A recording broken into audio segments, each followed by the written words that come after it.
Olá, um ótimo dia para você que já está aí nos acompanhando. Está começando agora a temporada de Balanço na BMC News, um programa especial onde teremos entrevistas com CEOs, CFOs e RIs das companhias para falar sobre os números desse segundo trimestre, além das expectativas para o próximo semestre. E para a gente estrear essa nossa programação especial de temporada de Balanço, nós vamos falar ao vivo com o CEO global da Taurus, o Salésio Nunes, e também com o Sérgio Sigrilo, filho, que é CFO e diretor de relação com o investidor da companhia. A Taurus tem 80 anos de história, uma reputação sólida e bons números nos balanços. A companhia registrou crescimento de 50% de produção nesse segundo trimestre e com alta significativa nas vendas de armas. O lucro quase quintuplicou nesse mesmo período. Roda o VT.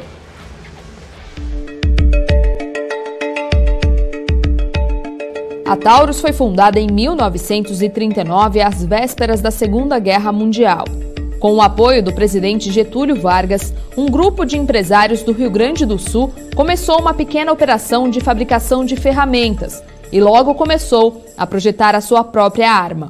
Em 1942, os primeiros revólveres Taurus entraram em plena produção. Em 1950, uma nova fábrica foi construída para atender a crescente demanda e a Taurus começou a fabricar também suas próprias ferramentas.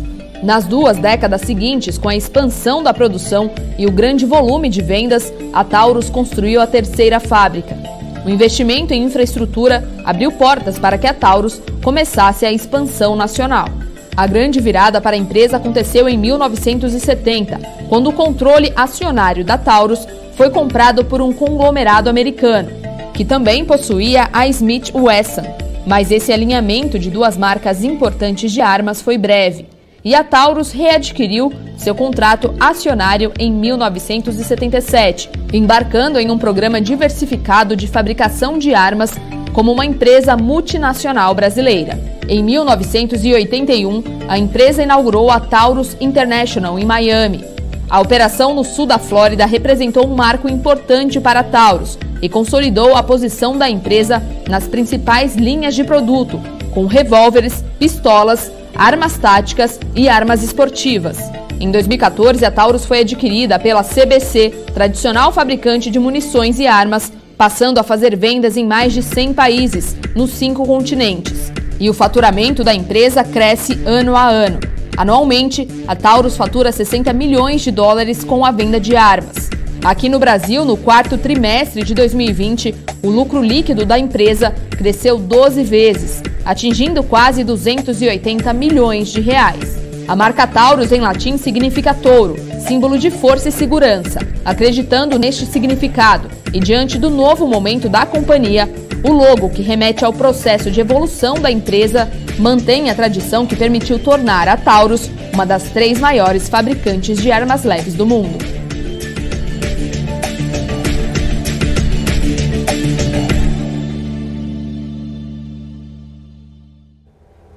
E tá aí um breve histórico da companhia, só para vocês conhecerem um pouquinho dessa gigantesca aí do mercado. Mas antes da gente bater um papo aí com o Salésio Nunes, que é CEO global da Taurus, também com o Sérgio Sigrilo, que é CFO e diretor de relação com o investidor da companhia, eu quero trazer ele, né? O estrategista da Sarivest, Marco Saravalho, já está aqui comigo. Hoje caiu da cama cedo, né, Marco? Bom dia, Débora, bom dia a todos. Mas por mais do que um ótimo motivo, vamos falar aí dessa alta de mais de 87% no lucro bruto aí da companhia. Que foi isso da Taurus nesse segundo tri, hein? Tivemos muito boas notícias, né? Não foi 1, 2, 3, foram várias boas notícias, várias linhas dos resultados, a parte operacional, a parte financeira. E como a gente acabou de ver aqui, essa é uma frase minha, talvez, né? A gente está acompanhando uma revolução na companhia nesses últimos 5 anos, algo que talvez a companhia não tenha feito nos últimos 50 anos, né, de história. Então, acho que a gente já ouviu falar, né, sobre essa frase, né, 5 anos, 50 anos em 5. Né? Então, realmente, a companhia mudou muito drasticamente. Lógico que tem uma história muito longa, muito grande, mas esses últimos 5 anos, né, principalmente de 2015, 2016 para cá, tem sido completamente diferente, tem trazido números operacionais muito fortes e também, consequentemente, também uma evolução, né, uma valorização das ações. A gente acha que está somente no meio do caminho. Lógico que esse processo já começou, mas ainda tem muito para caminhar. Acho que é isso que a gente vai ver aqui com com os executivos da companhia, né? Exatamente isso. Deixa eu só dar um oi aqui pro pessoal, um bom dia pro pessoal que está aqui no chat já acompanhando a gente. Pessoal, olha, aproveitem, mandem suas perguntas, participem, essa é uma oportunidade única. Eles vão falar aqui com exclusividade, aí em primeira mão, aí depois dessa divulgação de resultados. E já tem gente aqui acompanhando a gente, dando um bom dia. O Leonardo Araújo, aliás, está dando um bom dia, parabenizando aí pelo belíssimo resultado, o Salésio e o Sérgio. O Tássio Nel também já está aqui, dando bom dia para todos. Rafael Franco está aqui, bom dia, pessoal, parabéns pelo trabalho BMC News e Taurus, só sucesso. Luiz Pesarolo, que está dizendo assim, bom dia, a Tasa sobe quanto hoje? Vamos acompanhar, vamos ver, Luísa, fica aqui com a gente no BMC que você vai acompanhar isso tudo aqui de perto. O Paulo Ricardo também, que já está aqui dando um bom dia pra gente, deixando like. O Helder, nosso telespectador assíduo, está aqui também já, bom dia para você, Helder. Vamos lá, tem o Maílson Leite, que também está por aqui dando bom dia. É isso aí, gente, tem muita gente por aqui. O Pablo está dizendo assim, bom dia, Salésio, Sérgio aqui, BMC.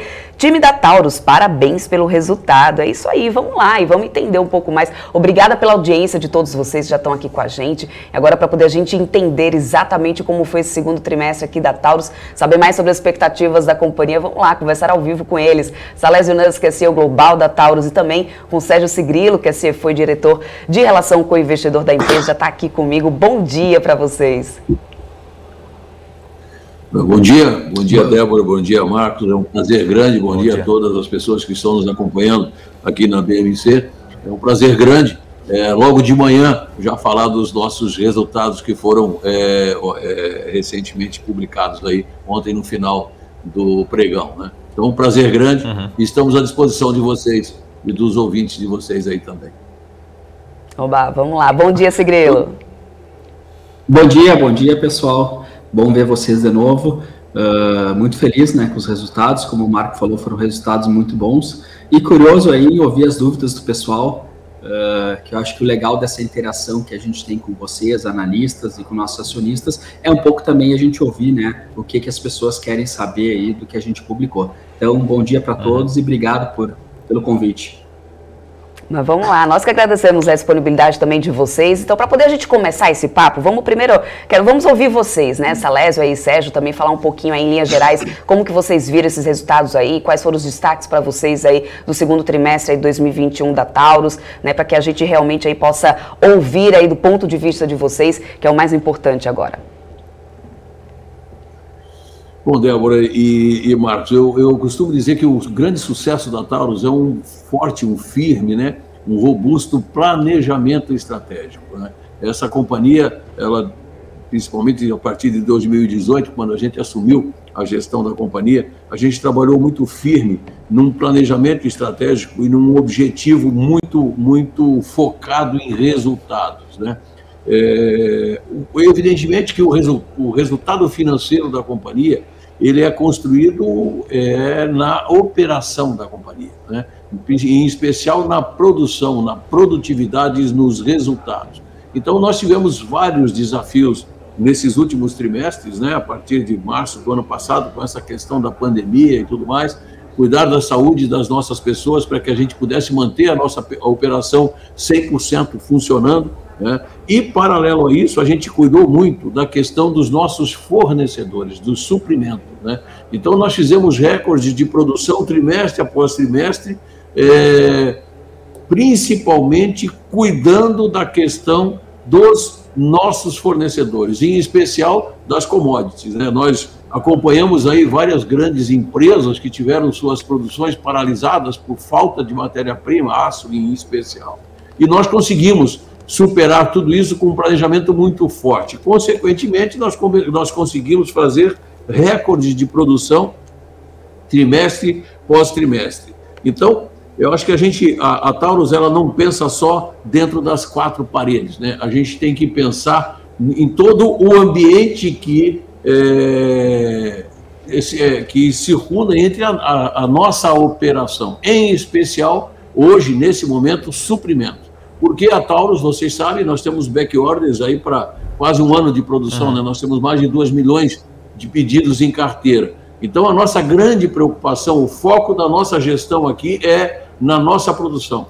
Produzir e produzir sempre com uma produtividade melhor, com um custo menor para fazer resultados maiores. Então, batemos recordes de produção, se compararmos esse semestre com o semestre do ano passado, 65%, né, de recordes de produção, alinhados a um direcionamento estratégico na área de engenharia e de desenvolvimento de tecnologia. Então, a cada produto novo que a Taurus lança, ela primeiro lança um produto de acordo com a expectativa do cliente, ou seja, para atender exatamente aquilo que o nosso consumidor ele procura. A Taurus, essencialmente, eu costumo dizer, é uma empresa voltada para o mercado civil.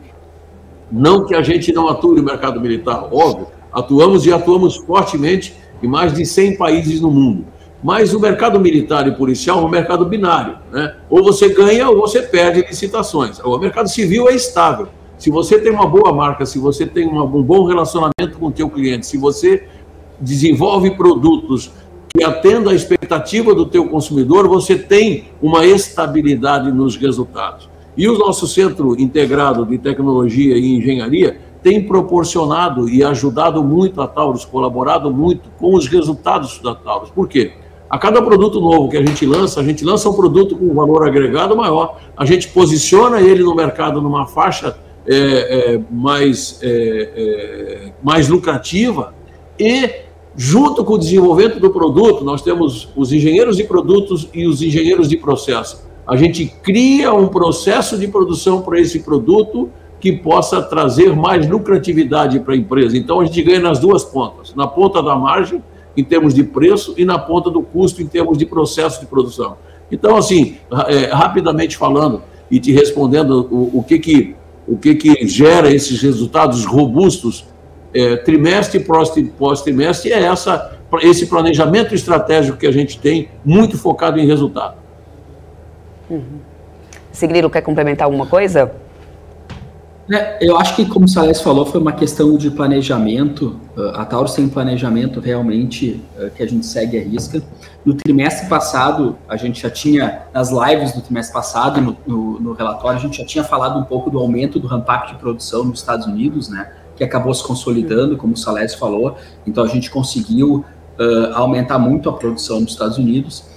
Eu acho que um fator importante que a gente teve também foi a questão do dólar, né? A gente teve um dólar mais baixo nesse trimestre e a gente conseguiu manter as nossas margens brutas em linha e conseguiu aumentar mais a margem EBITDA, né? Então, com o dólar mais baixo, a gente conseguiu realmente ter uma lucratividade maior na empresa, porque a gente teve esse ramp-up de produção, como o Salles falou, a gente está diluindo melhor os custos e a gente tem mantido uma política muito severa de controle de gastos, né? Então, tu vê a nossa receita subindo, os nossos custos ficando estáveis e as nossas despesas não subindo. Então, tu vê que a gente chegou em uma margem de EBITDA histórica de 34,8% no trimestre, e é uma coisa que a gente já vinha prevendo, né? À medida que a gente vai aumentando a produção nos Estados Unidos, a gente vai ter um ramp-up de produção lá, e a gente tem dois tipos de produtos que a gente produz lá, né? A gente tem os produtos que a gente manda aqui do Brasil as peças, os CKDs e SKDs, e a gente tem os produtos que são 100% American Made, né, que a gente chama que é a linha Heritage e a TX22.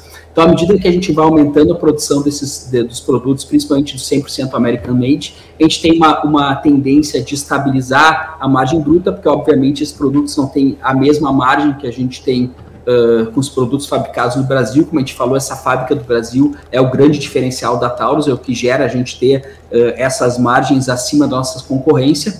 Mas o que acontece? A gente acaba tendo uma margem bruta estabilizada e aumentando a margem EBITDA, porque eu produzo muito mais lá, mesmo esses produtos que às vezes não têm uma margem igual aos produtos brasileiros, mas eu consigo aumentar minha margem EBITDA. E nesse trimestre a gente conseguiu as duas coisas, né? A gente conseguiu aumentar a produção de produtos que a gente manda do Brasil para os Estados Unidos e aumentar a produção dos produtos 100% American Made. Então eu diria que foi o mundo ideal, porque a gente conseguiu manter a margem bruta e conseguiu aumentar ainda mais a nossa margem EBITDA, que é referência hoje no mercado mundial de armas.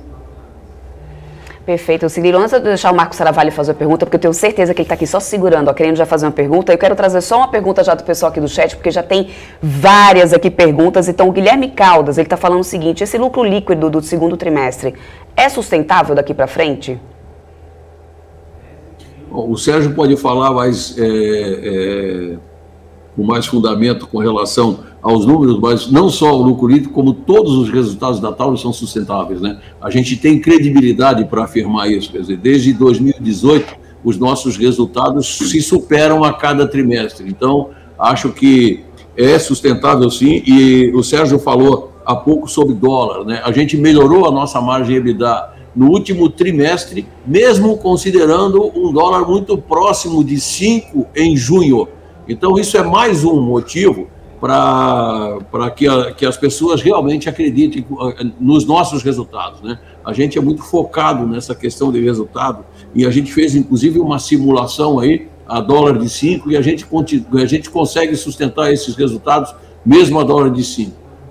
Isso cuidando muito forte na questão das despesas, cuidando muito e focando muito na produtividade e em mix de produto, lançamentos de produtos com valor agregado. Então, isso é uma coisa que a gente controla muito. Agora, o Sérgio, você pode falar mais especificamente aí na questão do lucro líquido? Eu acho que é sustentável. Obviamente, a gente teve esse trimestre uma questão da variação cambial positiva, porque o dólar realmente caiu. Nos outros trimestres, a gente sempre teve o contrário, né? O dólar sempre subia no final do trimestre. Mas tem algumas coisas que são importantes, né? A variação cambial ela é importante, mas já não é um fator tão forte, porque a gente já tem tanto ativos como passivos em dólar. O pessoal pensa muito ainda no balanço do primeiro trimestre do ano passado, que a gente teve aquela grande perda cambial. Imagina que a gente vai ter sempre uma grande perda e um grande ganho. Primeira coisa, quando a gente olha, a dívida líquida da empresa caiu 50% do ano passado para cá, foi de 990 milhões para 500 milhões. A gente hoje tem muito mais ativos em dólares do que a gente tinha no passado, né? Contas a receber, caixa em dólar do exterior. Então, a variação cambial é um fator importante, mas já não é um fator tão forte. Tu vê que ela já não tem uma mexida tão grande quanto tinha no passado. Então, na questão financeira, eu acho que é porque a gente também está desalavancando a empresa, então a gente vai sofrer menos com isso, então eu acho muito possível a gente manter o lucro. E a gente tem aí, o Salésio acho que vai falar um pouco, a gente tem uma questão importante a partir de julho, né? Que foi a questão do aumento de preço nos Estados Unidos, que foi a primeira vez que a gente aumentou preço nos Estados Unidos em muito tempo, e o Salésio pode falar um pouco isso, foi um aumento substancial. Então, vocês imaginam, a gente vai ter aí um aumento de lucratividade muito grande com esse aumento de preço, mesmo que a gente tenha um padrão de dólar mais baixo. Então, o que eu diria? Se a gente manter um dólar que a gente está vendo aí de 5,20, 5,25, é o melhor dos mundos para a empresa, porque a gente tem um dólar que nos dá uma margem muito alta antes desse aumento de preço. A gente tem aumento de preço, e como o Salésio falou, a gente tem uma questão que é muito importante, que são os produtos novos, né? A gente tem um ramp-up produtivo de produtos novos, por exemplo, a GX4, que a gente tem um back-order de 190 mil armas, que é um produto que gera muita margem para a empresa. Então, eu diria que é sustentável, sim, esse patamar de lucratividade que a gente está tendo, e dependendo do que acontecer com o dólar, por incrível que pareça, a gente pode até ter uma melhora aí de lucratividade. Eu acho legal o Salésio falar dessa questão dos aumentos nos Estados Unidos, porque foi um grande acontecimento na Taurus. Fazia anos que a gente não fazia algo nesse sentido, o que demonstra o quanto a marca está sendo reconhecida no mercado americano. Muito bom. Se vocês quiserem aproveitar e falar um pouquinho sobre Salésio, muito bom dia Sérgio, falar um pouquinho sobre esse preço, mas eu queria fazer uma provocação a mais do preço, falar, lógico que trazer essa informação do preço, mas eu queria entender também como tem sido, como você falou, Sérgio, como tem sido essa aceitação, porque, por exemplo, eu posso colocar aqui aumento de preço de 100% e também não vender nada, né? Também não adianta nada. Então, assim, como é que tem sido essa aceitação do preço? Ao mesmo tempo, vamos supor, eu coloquei 10, 20, 50% de aumento de preço.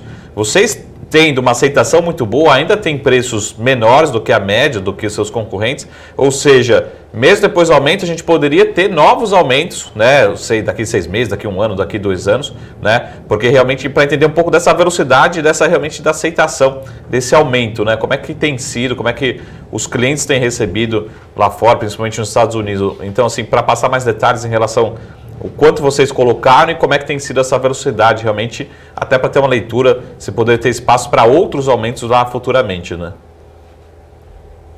Bom, isso é muito importante, Marcos, pelo seguinte: nós primeiro reposicionamos a nossa marca no mercado americano. O mercado americano, é sempre bom repetir, né, é o maior mercado de armas do mundo. É o mercado mais competitivo. Sim. Todas as grandes empresas fabricantes de armas estão nos Estados Unidos. E a Taurus é a terceira, quarta marca mais vendida nos Estados Unidos. E o que é importante também repetir, eu gosto de repetir isso sempre, hoje a Taurus é a primeira opção quando o americano pensa em importar uma marca de armas. Então a gente fica entre terceira e quarta, considerando todos os fabricantes americanos, e quando o consumidor decide comprar uma arma não produzida nos Estados Unidos, a Taurus é a primeira marca importada pelos americanos. O Brasil é o maior exportador de armas leves para o mercado americano, consequentemente para o mundo, né? E o Brasil lê-se Taurus. Então, a estratégia da companhia nesses últimos 3 anos foi, primeiro, reposicionar a marca. Então, nós olhamos todo o nosso portfólio de produtos, nós temos eu costumo dizer que a Taurus é genuinamente uma fábrica de armas. Nós não somos uma fábrica de revólveres, ou uma fábrica de pistolas, ou uma fábrica de armas táticas, ou uma fábrica de armas longas. Nós somos uma fábrica de armas, a gente tem um portfólio completo. Então, primeiro, a gente reposicionou a marca no mercado. Lançamos vários produtos, a gente tem a dinâmica de lançamento de produtos no Centro Integrado nosso, Tecnologia e Engenharia Brasil e Estados Unidos, nos trouxe uma dinâmica muito grande. Hoje a gente tem uma facilidade, uma agilidade muito grande no desenvolvimento de novos produtos, né? Isso fez com que a nossa marca realmente tivesse uma credibilidade maior no mercado americano, e o que nos possibilitou, no mês de julho, a fazer um aumento de preço em dólar no mercado americano para todo o nosso portfólio de produtos em 10% em dólar. Isso foi uma decisão estratégica da companhia, pensando numa possibilidade de um dólar menor aqui no Brasil e, evidentemente, buscando melhores resultados, né? Então, como eu disse para vocês, a gente simulou aí o nosso segundo semestre a dólar de 5, e a gente vai, com certeza absoluta, superar os números que nós tínhamos originalmente estabelecido para esse ano. Além do que, a gente repassou o IGPM aqui no Brasil. Nós temos no Brasil um cuidado muito grande com o nosso consumidor. Nós temos, então, o nosso preço é atrelado ao IGPM, historicamente. Como nós tivemos um IGPM muito alto, nós tivemos uma inflação grande esse ano no Brasil, principalmente nas commodities, que na verdade extrapolam inclusive o IGPM, mas ainda assim nós ficamos fiéis à nossa política de reajustes. Nós reajustamos no Brasil o IGPM também agora a partir de agosto. Então, a gente tem produtos novos, mix de produtos. A Taurus, com o lançamento da GX4, ela entrou numa faixa de mercado, que é o mercado das pistolas microcompactas, que é um mercado seletivo, é um mercado que paga próximo ou além dos $400 por um produto. Então, isso faz com que a nossa rentabilidade melhore muito, né? A gente hoje é uma referência no mundo com relação à margem bruta e margem EBITDA, né? Considerando as empresas de armas que divulgam seus resultados. Hoje nós somos uma referência também em resultado, não só como uma marca fabricante de arma, mas sim como uma empresa que tem uma produção, um custo de produção extremamente controlado, né? E nós conseguimos, como o Sérgio falou, essa fábrica aqui no Brasil é um hub para suprir as necessidades da Taurus no mundo inteiro, seja na nossa fábrica na Geórgia, que está em pleno ramp-up de produção, seja na fábrica da Índia, que a gente provavelmente, dependendo dessa questão toda da vacinação e do Covid, a gente quer começar a produzir na Índia a partir de janeiro do ano que vem. Então, a companhia está muito bem alicerçada, pensando no futuro.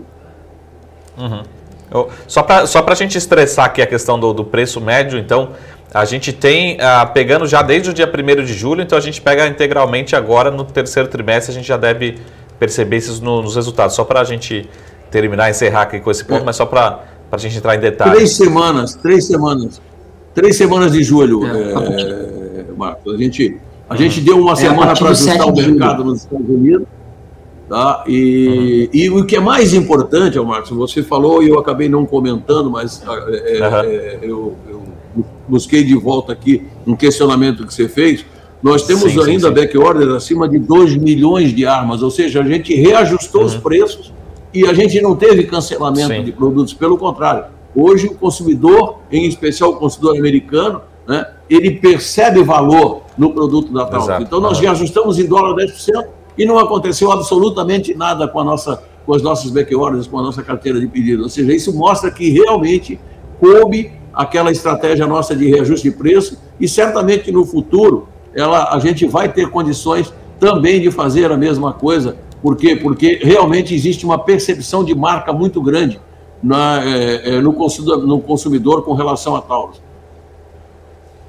Tá ótimo, obrigado. Deixa eu só trazer aqui mais uma pergunta, que na verdade essa aqui foi até enviada antes da nossa programação começar, né, que é sobre a capacidade, justamente sobre essa questão de produção de vocês. A capacidade atual de produção de armas é de 9.500 armas por dia. Mas a que números vocês podem chegar com a estrutura atual e após essa ampliação na capacidade aí do próximo ano, né? Inclusive tem um pessoal também aqui perguntando no chat qual a perspectiva de aditamento aí das obras da expansão da fábrica de São Leopoldo, que pode também, claro, acabar contribuindo com isso.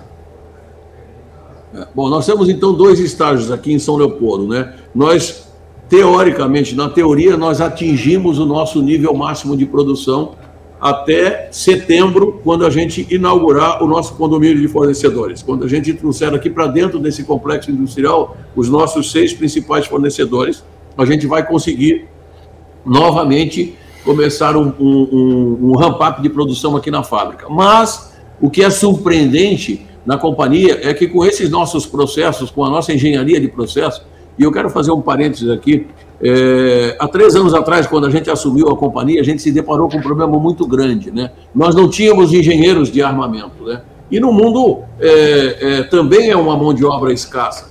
E dificilmente a gente ia conseguir importar engenheiros da Europa ou dos Estados Unidos. E nós decidimos estrategicamente formar os nossos engenheiros. Hoje nós temos um corpo de engenheiros aqui no Brasil que se aproxima de 100 engenheiros e nós temos mais 105 engenheiros se formando nos próximos 2 anos num plano de educação da própria companhia, né? Agora, na semana passada, nós fizemos um convênio com a Unicinos, com a Universidade do Vale dos Sinos, aqui, que é uma importante universidade no cenário nacional, para a gente começar a nos adequar a essa questão de gestão de manufatura 4.0. Então, nós cuidamos muito dessa questão da formação das pessoas. Com isso, a gente conseguiu uma agilidade maior. Então, o que é surpreendente aqui na companhia é que a gente consegue, mesmo chegando no limite da capacidade teórica de produção, a gente consegue ter ganhos de produção por conta de produtividade, por conta de melhorias dos nossos processos de produção. Em especial, eu repito, nessa estratégia que nós temos de produtos novos. Sempre que eu lanço um produto novo, eu tenho que lançar um processo que me faça esse produto mais barato em termos de custo de fabricação, né? E também em custo de matéria-prima. Vocês sabem, a gente divulgou no ano passado, aí na primeira feira de grafeno no Brasil, a gente teve a oportunidade de já apresentar um produto novo nosso que está sendo desenvolvido utilizando o grafeno. Então, a gente busca, numa ponta, muita tecnologia e na outra ponta, realmente um processo que faça com que a nossa rentabilidade, a nossa capacidade de produção consiga aumentar. Isso no Brasil. Nos Estados Unidos, nós ainda não chegamos no limite da nossa produção.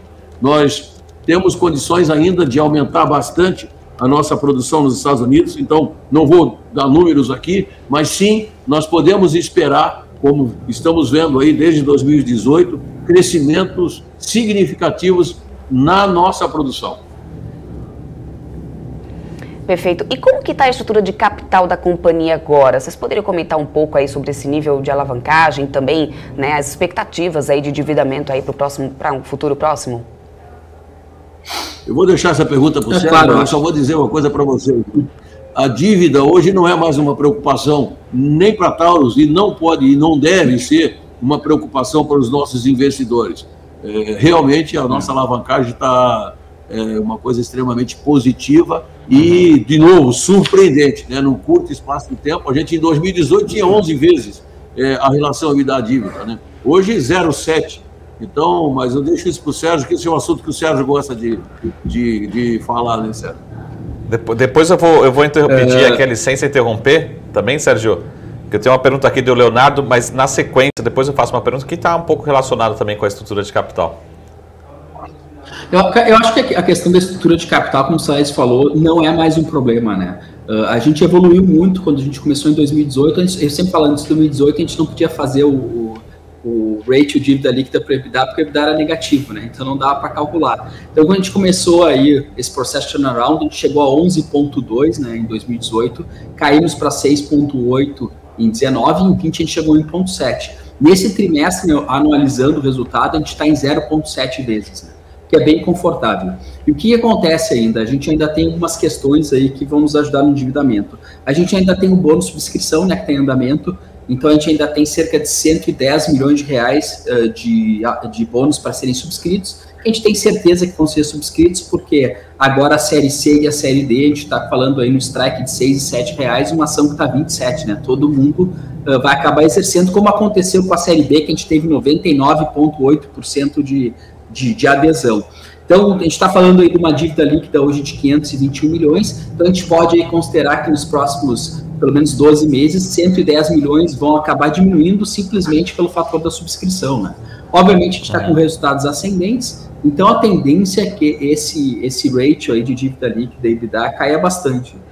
A gente considera que 0,5 é ideal, então em meio ano tu gerar caixa suficiente para pagar a dívida ideal. A gente não imagina que precise baixar muito mais do que isso, até porque a gente está, como o Salles comentou, a gente tem uma questão muito forte de investimento, né? A empresa está passando por um processo de modernização, de investimento, de aumento de capacidade produtiva, então obviamente a gente também vai ter que usar parte desse capital para continuar nesse processo de alavancagem, né? A gente tem muitos planos para o futuro, para melhora de processos produtivos e aumento de capacidade. Então, obviamente, a gente considera que 0,5 vezes o EBITDA é bem confortável para a empresa e não tem por que também a gente estressar tanto o caixa da companhia com os investimentos, sabendo que a gente tem uma capacidade de pagamento bem tranquila aí do nosso endividamento. Então, a gente planeja aí uma queda, não só pela melhora do resultado de geração de caixa, mas também pela questão do bônus de subscrição, que automaticamente vai diminuir dívida. Uhum. Marco, você tem alguma pergunta para poder dar o gancho? Ô Sérgio, não, só para a gente aproveitar aqui, não sei se está exatamente relacionado a esse tema ou não, Salésio também, mas que envolve a companhia como um todo, talvez estrutura de capital, que é o Leonardo Araújo, acho que é um dos grandes especialistas aqui, jornalistas do setor aqui no país, né, um grande amigo nosso, e ele fala assim, pô, Marco, faz essa pergunta aqui que a gente ainda tem expectativa da possibilidade de alistagem das ADRs, né, ou a listagem da Taurus no mercado americano. Eu queria entender se existe essa possibilidade ou não, se estaria relacionado com uma possibilidade talvez de fazer uma emissão, enfim, alguma coisa lá fora, ou, né, na minha leitura, até fazendo uma provocação aqui, as ações em bolsa ainda são muito, muito descontadas em relação aos seus pares, principalmente seus pares americanos, né? E talvez uma das percepções realmente da possibilidade seja uma listagem lá fora para falar, pô, realmente é uma companhia igual, talvez em vários indicadores melhor do que as empresas americanas, e não existe uma justificativa para ter esse tamanho, esse desconto, né? Esse desconto tão excessivo. Talvez exista um desconto, talvez por ser uma empresa brasileira, enfim, mas pelo lado operacional não justifica tamanho desconto. Então acho que a pergunta dele aqui é em relação a ADRs, mas eu já soubei vários temas em um aqui, estrutura de capital, desconto de múltiplo, enfim, acho que só esse tema aqui a gente pode discutir vários pontos, né? Sérgio, vai lá, Sérgio. Quer começar, Salésio? Vamos lá. Então, eu acho que tem assim, obviamente a gente está olhando tudo. Primeiro, uma coisa que a gente tem que lembrar, assim, e uma coisa que a gente fala muito com o investidor estrangeiro, né? Na percepção muito de investidores de fora, a Taurus é uma empresa americana. Por quê? Porque 80% da nossa venda está lá, o mercado está lá, sim, e nós somos uma empresa que tem uma unidade produtiva lá. Com a ida para a Geórgia, a gente está falando que a gente tem uma planta de 22 mil metros quadrados na Geórgia. Então, obviamente, o mercado americano considera muito que nós somos uma empresa mais americana na questão de venda, e é verdade, do que brasileira. Então, tem esse ponto positivo, né, Marco? Existe uma questão também que eu acho importante, é que o mercado de ações dos Estados Unidos é muito mais amigável para o nosso negócio do que o brasileiro, né? Tu pode ver que as empresas, a Ruger, a Smith, elas têm uma participação muito grande de fundos gigantescos nos Estados Unidos. Por exemplo, a BlackRock é acionista dos dois fundos. Então, obviamente, a gente está olhando todas as possibilidades, até por causa de uma emissão, se for fazer uma emissão de dívida, alguma coisa nos Estados Unidos, tu vai conseguir custos muito mais atrativos, né? Então, obviamente, a gente está olhando para todas as possibilidades no momento, que eu acho que é um movimento que, de repente, no futuro vai fazer sentido para a companhia. Uhum. Tá ótimo. Deixa eu só aproveitar que tem algumas perguntas aqui em relação a pessoal mandando no chat.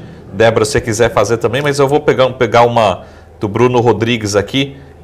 Já fazer uma pergunta do chat também, da prioridade do chat. Manda aí, Marcos Saravalho. Eu estou separando aqui, tem várias perguntas chegando, gente. Estou separando aqui.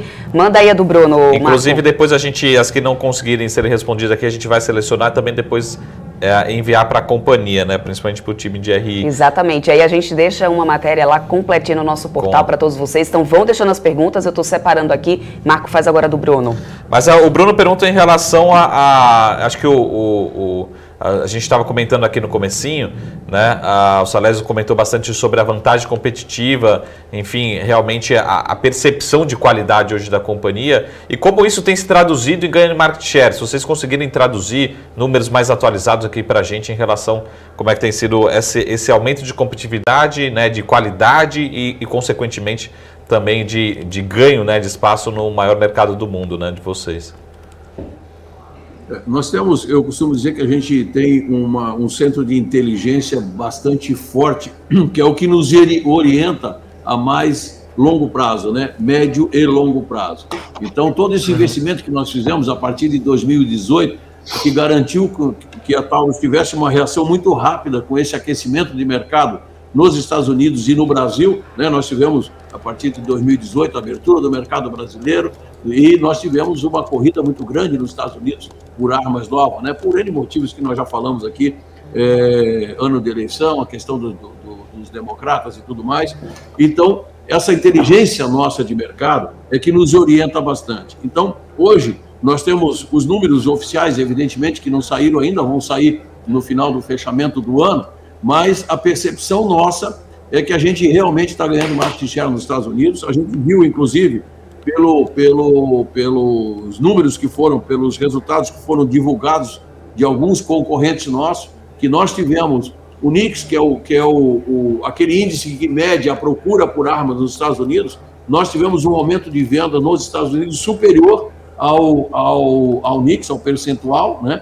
E alguns concorrentes nossos, 2 principais concorrentes nossos, tiveram vendas que não atingiram o percentual do NICS. Então, isso faz com que a gente conclua que nós estamos aumentando o nosso market share nos Estados Unidos. Esses números, evidentemente, vão estar contabilizados e divulgados no início do próximo ano, mas a percepção do mercado e a percepção do nosso centro de inteligência indicam que sim, a Taurus está conquistando o mercado. Isso a gente pode também somar isso também à questão das nossas back orders, né? Mesmo a gente aumentando a nossa capacidade de produção, nós aumentamos 65%, se não me falha a memória, aí, com relação a 65%, com relação ao primeiro semestre do ano passado, e ainda assim nós temos 2.100.000 armas de back orders nos Estados Unidos. Então, isso é mais um indicador de que sim, nós estamos ganhando mercado. Salésio, se pode me permitir. Quando a gente olha o NICS nos primeiros 6 meses, ele caiu 5% e nossa venda nos Estados Unidos cresceu 31,8%. Sim. Perfeito. E quais outros produtos vêm sendo mais demandados, assim? A demanda aqui no Brasil tem sido muito diferente da de lá dos Estados Unidos? Bom, o Brasil tem uma característica agora, nesse momento, está passando por uma característica única, né? Nós tínhamos até 2 anos atrás acesso a 3, 4 calibres aqui no Brasil. E aí, com essa adequação da legislação no Brasil ao referendo que aconteceu em 2005, né, que eu costumo dizer que, na verdade, essa questão toda foi decidida, o povo decidiu isso em 2005, né, ter acesso às armas. Infelizmente, os governos anteriores não respeitaram a decisão popular. Esse governo trouxe esse assunto à tona e adequou a legislação à vontade da população lá em 2005.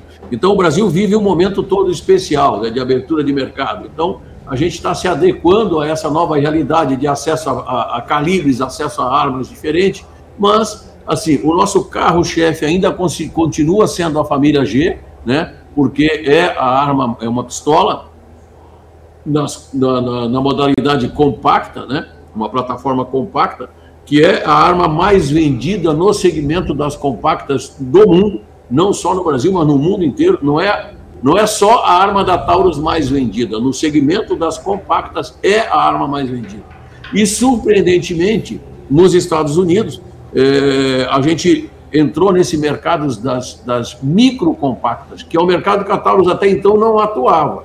E nós tínhamos uma expectativa que a gente ia ganhar uma boa fatia desse mercado, mas foi surpreendente os resultados. Hoje nós temos backorders de próximo de 200 mil armas. Então, hoje, na proporção, a gente está vendendo mais GX4 do que a G2, né? Ambas são da família G. E no Brasil a gente ainda tem a questão do fuzil, né? Que hoje é um desejo de todos os caçadores, colecionadores e atiradores, e está fazendo um tremendo sucesso também no mercado policial, né? A gente vê, inclusive, guardas municipais equipando as suas estruturas com o nosso armamento, com o T4 e a TS. Então, realmente, os nossos produtos hoje são muito bem quistos e desejados, tanto no mercado brasileiro quanto no mercado americano. Salésio, eu quero até pegar o gancho que você está falando aí de fuzil, né? Porque tem aqui uma pergunta do GH. Ele fala assim: a Taurus vai lançar um novo T4, além dele, o Tarciso Neo. Ele fala assim: se vocês poderiam falar sobre como impacta, né? No que vai impactar aí os fuzis na receita do terceiro trimestre. Na parte da Filipinas, acho que particularmente. Exatamente. A gente tem essa questão da Filipinas, que teoricamente, eu falo teoricamente, deveria entrar no terceiro trimestre, porque nós temos a questão do Covid, e as Filipinas também, agora com essa nova versão aí do Covid, está inclusive com lockdown nas Filipinas. Então, a gente depende muito dessa questão deles virem aqui fazerem as aceitações, mas com certeza dentro do ano vai estar. No trimestre, se nada acontecer de diferente na questão do Covid, vai estar no terceiro trimestre, mas em último caso, dentro do ano, certamente vai estar.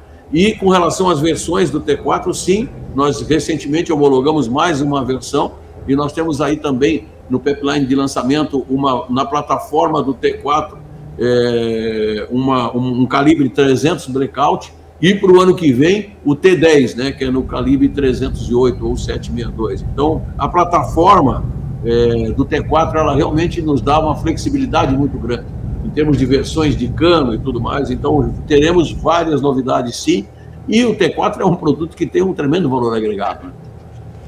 Muito bom. Agora vamos falar um pouquinho mais sobre um outro lançamento de vocês, que foi o do revólver multicalibre de vocês, lançado agora também recentemente, né, do Track 692 aqui no Brasil. Quais são as perspectivas aí desse produto em termos aí de receita e, claro, também de margem, né? Assim, margem, sempre que o investidor tomar conhecimento que a Taurus está fazendo um lançamento ou fez um lançamento, ele pode ter certeza que o valor agregado e a margem vai ser melhor de qualquer outro produto dentro daquela faixa de mercado. Essa é a estratégia da companhia. Agora, nessa questão do multicalibre aí, dos dois tambores do revólver, é um nicho específico, não é um nicho de grandes volumes. Então, isso não vai impactar o resultado da companhia em termos assim muito grandes. Porém, é muito importante na questão do atendimento ao cliente brasileiro, né? Esse é o segundo revólver que nós lançamos no mercado nacional para os nossos clientes brasileiros, multicalibre, que é uma opção de você ter em uma única arma, né? Usando a gente costuma falando, quer dizer, usando uma arma só no teu CR, né? No limite de arma que você pode comprar, você tem acesso a 2 calibres. Isso é uma grande vantagem. E a questão do ineditismo do 9mm em revólver, né? Então, nesse lançamento, a gente conseguiu unir o 357 e o 9mm no revólver, né? Historicamente, o 9mm foi desenvolvido para pistolas, né? Então, com o clipe que a gente usa, isso não é uma novidade, já existe no mundo, mas não tínhamos no Brasil, você consegue colocar o 9mm também no revólver. Então, o consumidor brasileiro ele pode ter a sua pistola e o seu revólver usando a mesma munição. Então, foi um grande sucesso o lançamento. Agora, é importante frisar que são nichos específicos, não são nichos de grandes volumes, tá? E sim de especialidade. Né? Uhum. Perfeito. Marco, tem uma pergunta aí do pessoal do chat também, né? Eu vou fazer duas perguntas, mas acho que acaba levando para a pergunta aqui do Sidney também, que fez no chat. Mas primeiro eu queria falar um pouquinho de geração de caixa e depois falar um pouquinho também de lucros e dividendos, né? Mas a geração de caixa, olhando até para os nossos números aqui, a gente há 6 meses atrás, um ano atrás, quando a gente olhava para 2021, a gente tinha uma projeção talvez nossa aqui, nos números nossos, tá? De um EBITDA aí de 500 milhões de reais talvez para esse ano. E aí vocês entregam, num semestre, vocês entregam 400, né? E aí agora o que acontece? As nossas projeções aqui, talvez 600 milhões seja muito conservador para um ano, 700 já está ficando muito conservador. Se eu fazer contas simples, multiplicar o semestre por 2 dá 800 milhões, mas se eu pegar o último trimestre, vamos arredondar aqui para 250, eu estou falando de um EBITDA que poderia chegar a quase 900 milhões de reais, né? De repente, ou até 1 bi, mais próximo de 1 bi de reais. Enfim, qual que é as expectativas em relação à geração de caixa para esse segundo semestre, né? Não passando guides, mas qual que é a nossa referência aqui, porque a gente vem sendo surpreendido positivamente todo o trimestre, a gente tem preços médios, novos produtos, enfim, novas entradas, né? E a gente está tendo que revisar sempre para cima aqui as nossas expectativas, né? Eu acho, Marcos, que vocês definitivamente têm que quebrar esse patamar de vocês, porque de perspectiva, porque assim, ó, se eu pegar, eu só vou embarcar no teu raciocínio, tá? Não vou dar previsão nenhuma. Mas se você pegar o último trimestre, né, que você acabou de falar, 250 milhões, se nós considerarmos que nós temos para agregar nesse trimestre, né, aumentos de produção que vão continuar, mesmo que aqui no Brasil por produtividade, mas nos Estados Unidos para ocupar a total capacidade da fábrica. Se nós considerarmos que nós vamos agregar no resultado 10% de aumento em dólar nos Estados Unidos, 17% de IGPM repassado aqui no Brasil, então, acho que você vai ter que refazer os seus cálculos. Eu não sei se, Sérgio, você quer complementar com alguma coisa? O CFO tem que ser sempre um pouco mais conservador, né? Mas eu acho que a gente tem um patamar de desempenho nesse dólar. Uma coisa importante é o dólar, né? O Salésio falou uma coisa que foi muito importante que a gente fez na questão do aumento de preço, que no momento a gente pensou até como um hedge contra o dólar, né? Eu lembro quando a gente discutiu, o Salésio falou, não, o momento certo de a gente aumentar o preço é agora que o dólar está caindo e o mercado está percebendo uma qualidade maior nossa, a gente aumenta o dólar e a gente não vai ter nenhuma influência no nosso resultado, né? Pelo aumento de produtividade, os novos produtos e o dólar. Obviamente, se o dólar continuar num patamar mais alto, né, Marco? Tu pega o resultado que a gente teve nos últimos trimestres, põe um aumento de 10% no principal mercado que a gente tem nos Estados Unidos. A produção aí com ramp-up ainda um pouquinho de produção e as margens continuando como estão aumentando, eu acho que esse é o cálculo. Então, sim. Obviamente tem uma questão, uma influência grande do dólar, mas tu vê operacionalmente, a gente tem melhorado operacionalmente, a gente vê que a questão dos custos a gente tem conseguido manter sob controle, né? A gente vê que agora um pouco a pressão de custos, principalmente de commodities, ela assentou, então a gente não espera mais nada forte daqui para frente, né, de aumento de custos. Então eu acho que é bem provável que a gente pode pensar aí nos próximos trimestres anualizar o segundo TRI, talvez no quarto trimestre, que geralmente a gente tem uma questão de final do ano, né, que diminui um pouco a produção, uma ajustada ali, porque no ano passado ainda a gente acabou com o estoque que a gente tinha, então a gente teve um quarto trimestre excepcional, porque a gente realmente zerou o estoque, mas a gente pode utilizar, eu acho, o segundo trimestre como uma boa referência daqui para frente para a companhia. Muito bom. Só para fazer minha última pergunta, Débora, eu prometo que é rápido aqui, mas a pergunta do Sidney aqui também, que acho que é uma pergunta bastante recorrente e comum, todo trimestre, pelo menos nos últimos 3, 4 trimestres, há 5 anos não era, né? Agora, nos últimos trimestres é que é a famosa pergunta sobre dividendos, né? Assim, quando que a gente deve ter esse assunto, não falando de guides também, de tamanho, de distribuição, mas quando que a gente deve realmente trazer a público, qual que é a expectativa da empresa? 2022 realmente a gente deve ter a estrutura, a parte contábil, tudo realmente já preparado para a gente ter uma distribuição, falando da parte financeira e contábil também, né? Nós estamos estruturando isso, o Sérgio pode detalhar um pouquinho melhor, mas isso está no nosso radar, é um assunto que está no nosso radar. Eu lembro que esse assunto foi me perguntado na primeira PIMEC que nós fizemos, ainda antes da pandemia, né? E a gente ficou meio que no saia justa lá atrás, né, o Sérgio, porque a gente achava que isso estava num horizonte muito, muito distante, mas não, hoje está na nossa realidade, está no nosso radar. A gente está trabalhando sobre isso. Eu não sei se você quer ou se você pode complementar um pouco, Sérgio. Afinal de contas, RI é você, né, pô?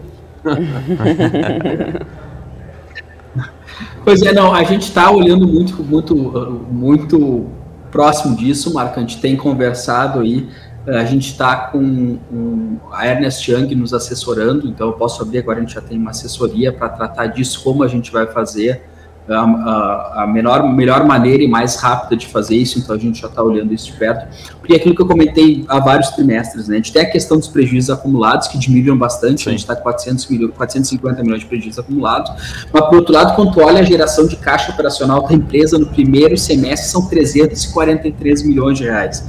Então a empresa realmente está gerando caixa e já tem, se tu olhar financeiramente, não contabilmente, já tem possibilidade de pagamento de dividendos. Se tu olhar a estrutura de capital da empresa hoje, geração de caixa que a gente tem, que a gente conseguiu diminuir de endividamento, se tu pensar, a gente pagou mais de 160 milhões de reais de endividamento, então a gente já tem condições financeiras de pagar dividendo. Agora, justamente, a gente está fazendo uma análise de contábil de como é que a gente pode realmente acelerar esse processo. Perfeito. Deixa eu só trazer mais uma pergunta aqui que veio só para a gente finalizar, viu, antes da nossa programação também, é sobre se existe, né, alguma perspectiva aí para a entrada ainda nesse semestre de mais alguma licitação relevante aí na carteira de pedido de vocês. Sim, isso a Taurus, como eu falei no início, a gente atua em mais de 100 países, né? Então, a maioria das grandes licitações a gente atua. Nós recentemente ganhamos uma licitação aqui no mercado brasileiro de 5.000 pistolas, o que é muito importante no ponto de vista de credibilidade da companhia, né? Numa polícia militar muito importante agora, esse mês, e a gente está participando de diversas licitações aí. A gente não pode antecipar, até por conta de contratos e tudo mais, né? Sim. Alguns a gente consegue depois de ganho, depois de conquistado a licitação, a gente pode divulgar, mas durante o processo, quase que 100% dos contratos, das licitações internacionais, impedem de a gente antecipar. Mas sim, a Taurus hoje tem um portfólio completo de produtos para a questão do mercado policial e militar, então a gente está diariamente participando aí e temos uma vantagem competitiva muito grande, né? Então, isso é que é importante a gente entender. Hoje nós temos a melhor margem bruta no mercado mundial de armas daquelas empresas que divulgam seus resultados e a maior margem EBITDA. Então, isso nos dá uma flexibilidade muito grande para participar de licitações internacionais. Então, nós somos bastante agressivos nisso e isso vocês podem esperar da Taurus. A Taurus sempre vai estar participando de forma agressiva dessas licitações internacionais e também nacionais, obviamente. Marco, tem mais alguma pergunta para fazer? Temos mais umas 100. Não, tem várias, gente, mas é que o nosso horário aqui também, né, a gente precisa também liberar o Sérgio Salésio, tem diversas perguntas aqui no nosso chat. Eu só queria, antes de terminar, eu acho que eu devia ter feito isso, lógico, no começo lá, mas como bom analista aqui, bom estrategista, a gente não pode também falar, como todo analista fala, diante de um resultado tão forte assim, parabéns pelos resultados, parabéns a todo o time. Muito obrigado pela participação, pela transparência, pelo acesso, né? E lógico que também nosso trabalho é que a gente cobrar, acompanhar os próximos resultados, o próximo trimestre, mas tudo que tem feito aqui tem sido realmente muito bom, muito surpreendente, né? E parabéns de novo a todo o time, né? Não o time de RI financeiro, acho que representando aqui a companhia, o CEO, o CFO, mas a gente sabe que tem milhares aí de funcionários também todo dia gerando esse valor para todos os investidores, né? Obrigado novamente, parabéns de novo pelos resultados. Eu quero deixar também aqui o espaço para vocês, claro, né? Deixar as considerações finais aqui de vocês, Salésio e Sérgio, né? Tem o pessoal, avisar para o pessoal que está aqui acompanhando a gente no nosso chat. Tiveram muitas perguntas mesmo, não dá tempo, assim, por mais que a gente pense, nossa, 1 hora, mas o tempo é corrido. Não se preocupem, a gente vai passar todas essas perguntas aqui para o Cirilo também, para o Salésio, para que eles consigam responder, e a gente vai deixar uma reportagem completa lá no nosso portal para que vocês acompanhem, né, para vocês tenham acesso a todos esses detalhes. Inclusive o Leandro Santos está aqui perguntando direto se as lojas da Taurus aqui em São Paulo e Brasília ainda inaugurou esse ano. Ele perguntou isso diversas vezes aqui, mas enfim, fiquem tranquilos, eles vão responder, a gente vai deixar uma matéria completa lá no nosso portal. Mas agora eu quero deixar espaço aqui para vocês, Sérgio, Salésio, para as considerações finais de vocês. Muito obrigada pela disponibilidade e toda a transparência que a Taurus sempre tem aqui, disponibilidade para os investidores. Deixa eu começar, depois o Salésio faz os finais, né? Sempre o presidente acaba, né,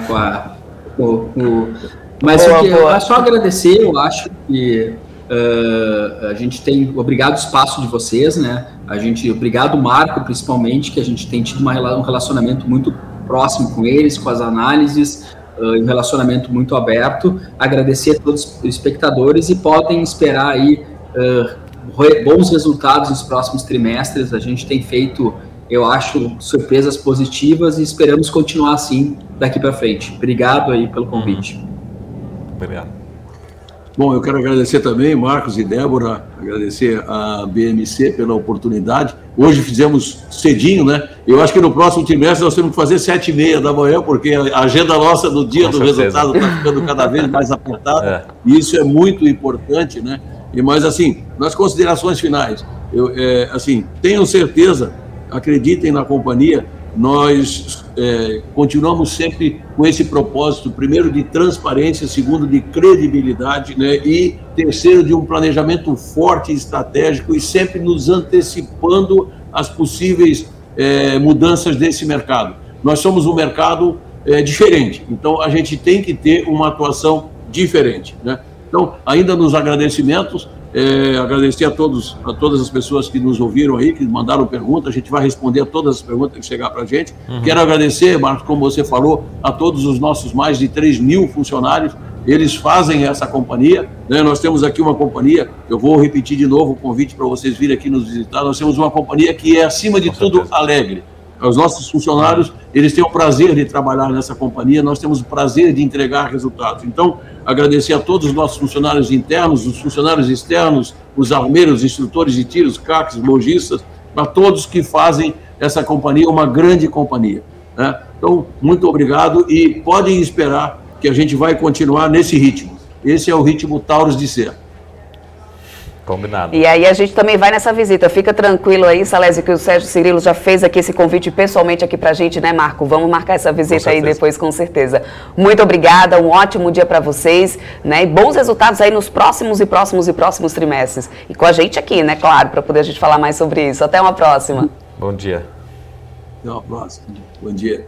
Obrigado, bom dia, pessoal. Tchau, tchau. Esses foram o CEO Global da Taurus, o Salésio Nunes, e também o Sérgio Cirilo, filho, que é CFO e diretor de relação com o investidor da Taurus. E agora eu quero me despedir também do senhor Marco Saravalli, que vai voltar daqui a pouquinho na nossa programação, né, Marco? Hoje vai ter overdose aqui de Débora, de Marco, porque, aliás, depois aqui do fechamento do mercado às 18 horas, teremos o CSU Kart System trazendo aqui todos os detalhes desse segundo trimestre aqui da companhia, que também teve bons resultados, né, Marco? Com certeza, mais uma companhia com bons resultados, que a gente vai comentar aqui com exclusividade, aqui com os executivos da empresa, mas a Taurus realmente fazendo um belíssimo trabalho. Acho que tem surpresas positivas para os próximos períodos, para os próximos trimestres, e vamos acompanhar daqui a pouquinho, na abertura do mercado, a reação do mercado. Eu, lógico, espero reação positiva. A gente tem relatório, temos cobertura, temos recomendação para esse ativo, mas vamos esperar que a reação do mercado, para mim, foi realmente só surpresas boas, surpresas positivas, né?